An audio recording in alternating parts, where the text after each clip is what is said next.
আজ থেকে আশুলিয়ার শিল্পাঞ্চলের কারখানাগুলো খোলার সিদ্ধান্ত নিয়েছে তৈরি পোশাক প্রস্তুত ও রফতানিকারকদের সংগঠন বিজিএমইএ এর নেতারা। সোমবার রাতে গার্মেন্টস মালিক, শ্রমিক পক্ষ ও যৌথ বাহিনীর বৈঠকে এই সিদ্ধান্তের কথা জানানো হয়।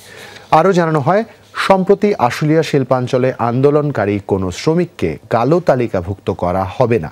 নারী পুরুষ বৈষম্য না করে যোগ্যতার ভিত্তিতে নিয়োগ দেয়া হবে, এমনটাও জানান বিজিএমইএ এর নেতারা। এছাড়া টিফিনের আগে বরাদ্দের সাথে বাড়তি 10 টাকা যুক্ত হবে, আর হাজিরা বোনাস হিসেবে প্রতি মাসে বেতনের সাথে দেয়া হবে 225 টাকা।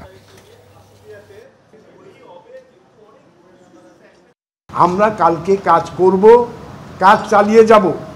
আমাদের জীবনের সমস্ত সংকট যখনই যা হবে, আমরা বিজেপির সাথে ভবিষ্যতে কোনো সংকট হইলে আমরা সেগুলো বুঝে নেব। আগামীকাল থেকে সব ফ্যাক্টরি খোলা থাকবে এবং আশা করি আমরা যে আমাদের এই ঐক্যমতের ভিত্তিতে আগামীকালকে থেকে আর কোনো বিশৃঙ্খলা থাকবে না। শ্রমিক ভাই বোনেরা তাদের সর্বান্তক সহযোগিতা করবে।